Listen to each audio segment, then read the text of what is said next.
आज 24শে ডিসেম্বর 2023। আজকে এই ব্রিগেড প্যারেড গ্রাউন্ডে লক্ষ্যকণ্ঠে গীতাপাঠের আয়োজন হয়েছে। ভারতবর্ষে যত সাধু সন্ত, রামকৃষ্ণ মঠ, ইস্কন, কত বলবো, যত সাধু সন্ত আসেন, যারা ভক্ত আছেন, অগণিত ভক্তরা এই আসরে আসছেন।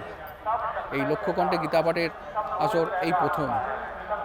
আমরা কলকাতার ব্রিগেড প্যারেড গ্রাউন্ড বলতেই যেটা জানি, সেটা রাজনৈতিক সমাবেশের একটা জায়গা। এটা মূলত জায়গাটা ইস্টার্ন কমান্ড আমাদের সেনাদের, কিন্তু এই জায়গাটাকে অনুমতি নিয়ে রাজনৈতিক নেতারাই এতকাল তাদের মঞ্চ বাঁধতেন। তো এবছরের এটা একটা রেয়ার ঘটনা যে লক্ষ্যকণ্ঠে গীতাপাঠের আসরটা এইরকম একটা কলকাতার বুকে হতে চলেছে। সেটাই আমরা দেখাচ্ছি, এখন আমি দেখাচ্ছি, এবং অগণিত দর্শক শ্রোতারা কীভাবে আসছেন। গতকালকের সংবাদ মাধ্যম থেকে যেভাবে যা জেনেছি, কয়েক লক্ষ ভক্ত এবং সাধু সন্তরা আসার কথা।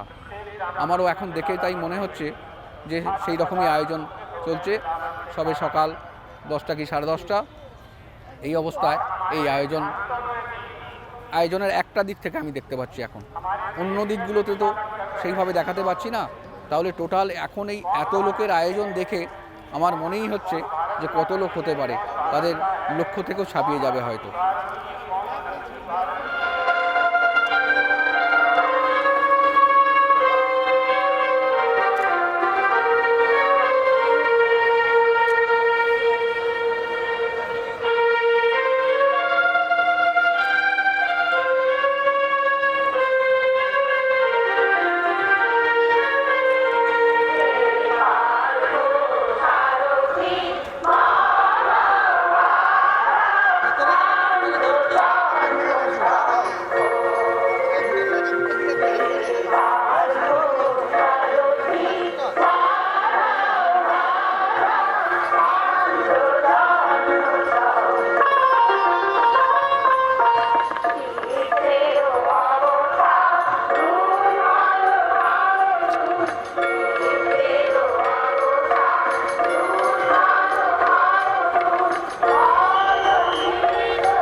আজ 24শে ডিসেম্বর 2023 একটা নতুন আয়োজন হয়েছে। এই আয়োজন কখনো শোনা যায়নি, বিশেষত কলকাতার বুকে এই ব্রিগেড প্যারেড গ্রাউন্ডে।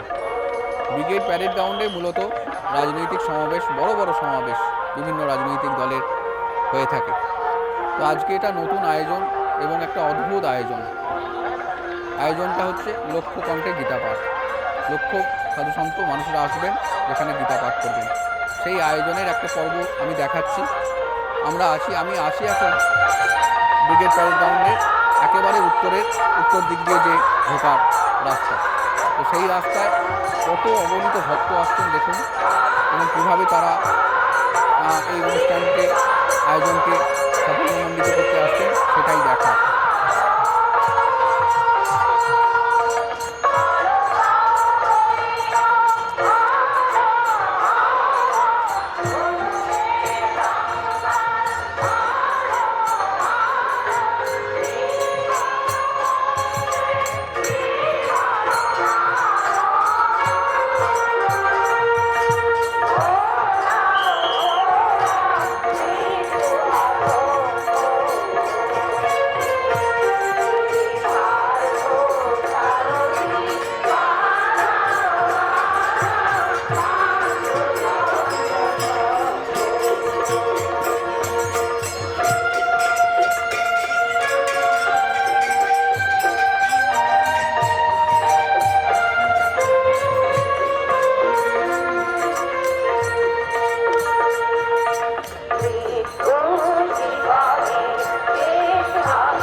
পাবো তো কত মানুষ আসবে এখানে।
এরপরে আমাদের মূল অনুষ্ঠান লক্ষ্য কণ্ঠে গীতা পাঠ শুরু হতে চলেছে। সকলকে অনুরোধ করব যে যেখানে আছে পারেন বসে পড়ুন। করজোড়ে অনুরোধ করছি, কেউ দাঁড়িয়ে থাকবেন না। আমি এখন ব্রিগেড প্যারেড গ্রাউন্ডে লক্ষ্য কণ্ঠে গীতা পাঠের আসরে। এখন আপনারা দেখতে পাচ্ছেন সবে গীতা পাঠ শুরু হয়েছে, সবে প্রথম অধ্যায়টা শুরু হয়েছে। এর আগে হে পার্থসারথী এই কবি নজরুলের এই গানটা গাওয়া হয়েছিল, তারপরে এটা দ্বিতীয় পর্ব চলছে। আমি নিজে এইটা ব্লগ করছি, দেখুন কিভাবে কি আয়োজনটা হয়েছে, কত মানুষ এসছেন, কত ভক্ত এসছেন, কত বা সাধু সন্ন্যাসী এসছেন, এটাই আমি দেখার এবং দেখানোর চেষ্টা করছি এই ব্লগের মাধ্যমে।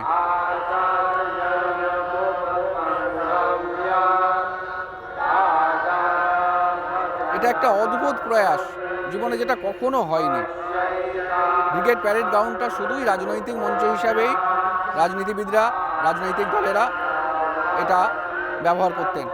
এটা আমাদের একটা আশার কথা, ভালো কথা। আমরা সারা জীবন সারা বছর গ্রাম বাংলা থেকে কলকাতার মানুষ যাই করি না কেন, আমরা পূজা অর্চনা করি, আমরা হিন্দু বা যে যার ধর্ম আমরা করি, কিন্তু এই রকম একটা বিশাল ব্রিগেড প্যারেড গ্রাউন্ডে এত মানুষ আমরা সমবেত হয়েছি, সেখানে গীতার পাঠের আসর, এটা একটা নতুন এবং সুন্দর ভাববার বিষয়। এটা আমি সেইটাই সেখান থেকে আজকে আমি এসেছি ব্লগ করে আপনাদের দেখানোর জন্য এমন একটা সুন্দর জিনিসকে।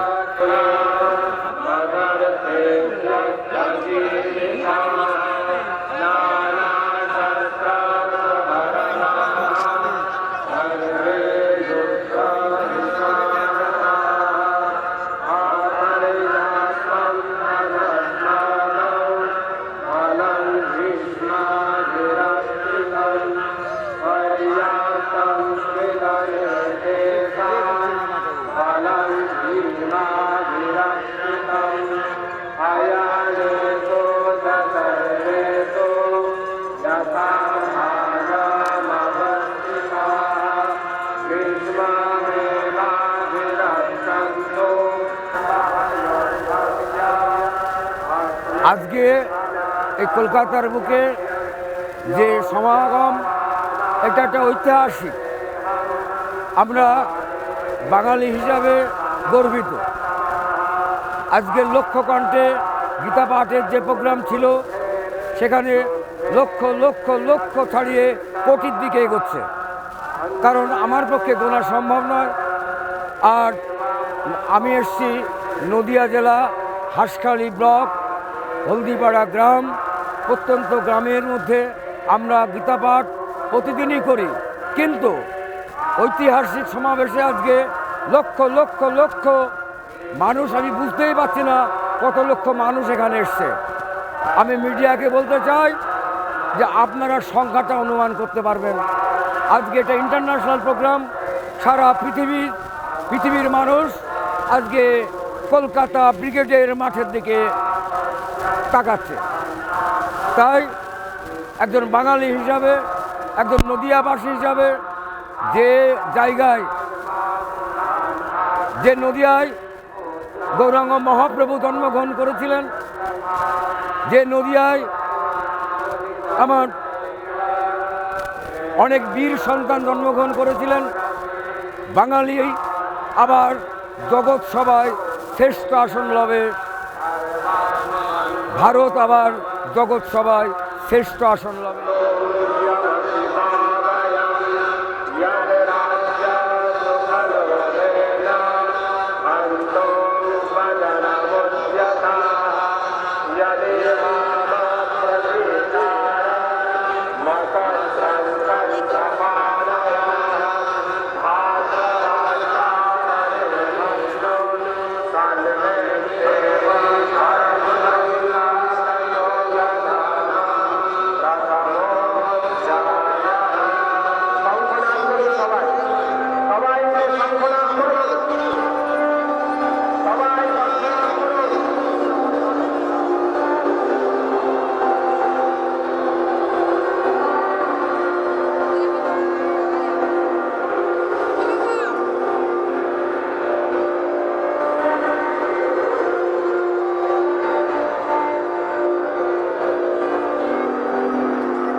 গীতা পাঠ হচ্ছে, তবে সেটা কলকাতার বুকে, কলকাতা ব্রিগেড প্যারেড গ্রাউন্ডে। এটা একটা আশ্চর্য ব্যাপার, যেটা কখনো হয়নি। এতদিন রাজনৈতিক নেতারা, রাজনৈতিক বিভিন্ন দলরা তারা তাদের সভা সমাবেশ করতেন, সেইটাকে ব্যবহার করতেন এই ব্রিগেড প্যারেড গ্রাউন্ডকে। কে কীভাবে কোন রাজনৈতিক দল কত তার সমর্থকরা এনে তাদের ক্ষমতা দর্শন করবেন, কিন্তু আমাদের ধর্ম প্রাপ্তই থেকে গেছিল। আমরা ঘরে ঘরে আমরা প্রত্যেকে যে যার ধর্ম করি, কিন্তু সেই ধর্মটা আমাদের কাছে যেমন অনেক ম্লান হয়ে যাচ্ছিল, ধর্মপ্রাপ্ত হয়ে যাচ্ছিল, রাজনীতি কূটনীতি সেগুলো বিশাল বিশাল হয়ে যাচ্ছিল, বড় বড় হয়ে যাচ্ছে। আজকে খুব আশ্চর্যের বিষয়, খুব আনন্দের বিষয় যে এরকম একটা ধর্ম সমাবেশ হচ্ছে এবং যেখানে গীতা পাঠ হচ্ছে। গীতা আমাদের ধর্মগ্রন্থ, মহাভারতের একটা অংশ আপনারা জানেন।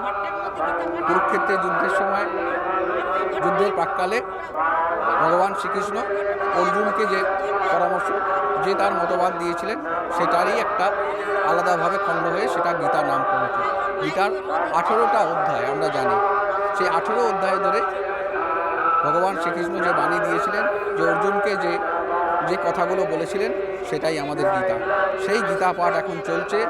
আমরা কলকাতার ব্রিগেড প্যারেড গ্রাউন্ডে আছি, কিছুটা হলেও ক্যামেরার মাধ্যমে দেখাতে পাচ্ছি। পিছনে কলকাতার ঐতিহ্যবাহী ভিক্টোরিয়া মেমোরিয়াল এবং তার সামনেরই যে মাঠ, দূরে মঞ্চ আমরা দেখতে পাচ্ছি এবং অগণিত সাধু সন্ন্যাসী সন্ত এবং সংসারী মানুষ, ভক্ত যারা। এমন একটা আশ্চর্য ব্যাপারে আমরা সামিল হয়েছি এবং সেটা আমি দেখানোর চেষ্টা করছি।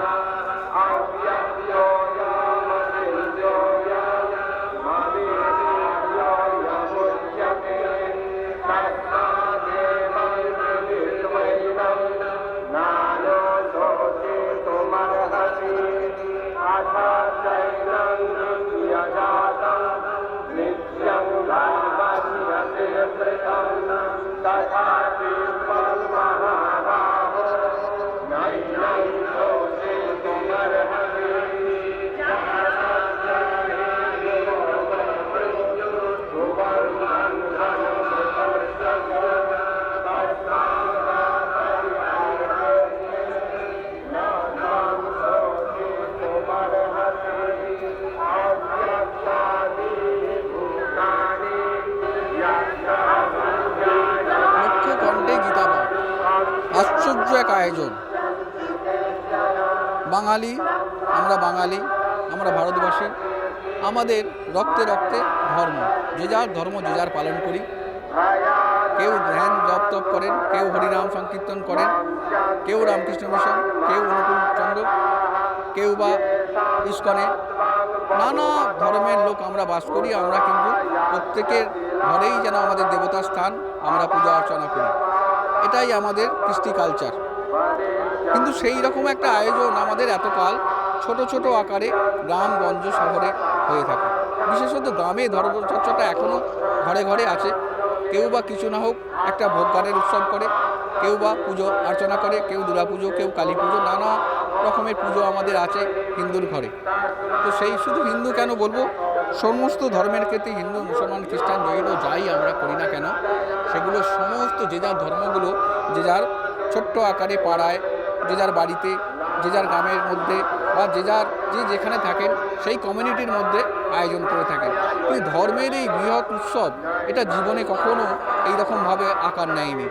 আজ কলকাতার বুকে, কলকাতা ব্রিগেড প্যারেড গ্রাউন্ড, যেখানে রাজনৈতিক সমাবেশ হয় বলেই আমরা সকলে জানি, সেই জায়গায় এই রকম একটা লক্ষ্যকণ্ঠে গীতা পাঠের আসর বসেছে। এটা একটা অদ্ভুত, একটা অকল্পনীয় ব্যাপার এবং সেইটাই এখন বাস্তব হচ্ছে। আমাদের ধর্ম আজ একটা যে বৃহৎ যে আমাদের ধর্ম আজকে একটা যে বৃহৎ প্ল্যাটফর্ম পেয়েছে, এটা আমাদের কাছে বড় ব্যাপার। এইটাতে এত মানুষের সমাগম আজ ক্যামেরায় আপনাদের দেখাচ্ছি, ঠিক কেমন করেই বা গুনবো। হ্যাঁ, কথা হয়েছিল বোধহয় 8-10 লক্ষ মানুষ হবে, তাই হবে। যেভাবে দেখাচ্ছি আপনারা দেখুন, এই জায়গা থেকে আমি এসে লাইভ করছি এবং কত মানুষ এসেছেন, কত সাধু সন্ন্যাসী তো এসছেন। আমি দূর থেকে দেখাতে পারছি না মঞ্চটাকে। আচ্ছা, চেষ্টা করছি এখন একটু মঞ্চটাকে দেখানোর, যতটা পারছি এখন আমি মঞ্চটাকে দেখানোর চেষ্টা করছি। উল্টো দিকে রোদ্দুর হওয়াতে ছবিটাকে পরিষ্কার করা সম্ভব হচ্ছে না, যতটা পারছি আমি দেখাচ্ছি।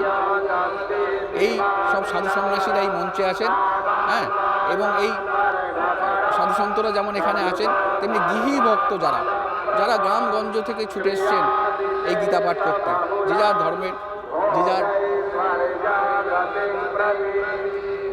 কত মানুষ এসছেন, তারা প্রত্যেকে ছোট ছোট গীতা বই যেগুলোকে হাতে হাতে দেওয়া হয়েছে সেইগুলোকে লক্ষ্য রাখছেন এবং সেইভাবে তারা ওই মাইক থেকে শুনে নিয়ে তারা চোখ বুলিয়ে যাচ্ছেন বা মনে মনে আওড়ে যাচ্ছেন সেই গীতার অংশগুলোকে।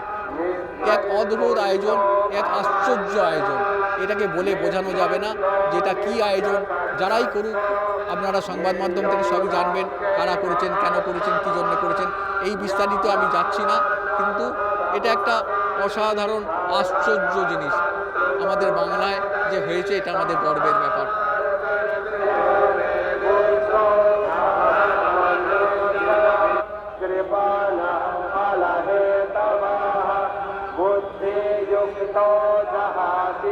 দেখুন এই শুনে শুনে এই মা কিভাবে গীতা আওড়ে যাচ্ছেন।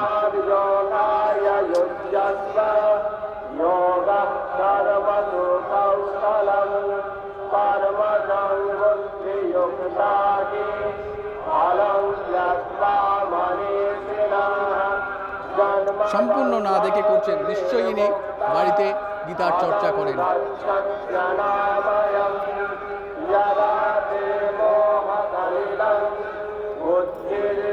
আরও কিছু ভক্তরা আমার ক্যামেরার সামনে দাঁড়িয়ে পড়লেন।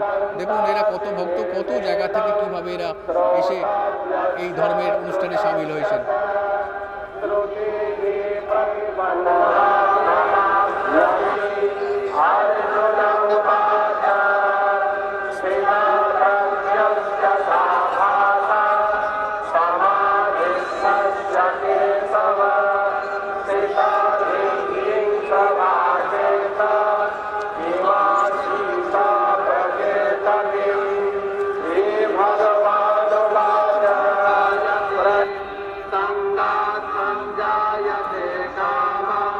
গীতা পাঠে মগ্ন এক যুবক, কত বয়স হবে, বড়জোর 22-25, কোন জেলা থেকে কোন জায়গা থেকে এসে সে গীতা পাঠ করছে। দেখুন এমন ভক্ত কতই না আছে আমার গ্রাম বাংলায়।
আশ্চর্য, দেখুন এই দম্পতি গীতা পাঠ করছেন আর ওনার এই ভদ্রমহিলার স্বামী ওটাকে মোবাইলে রেকর্ড করছেন।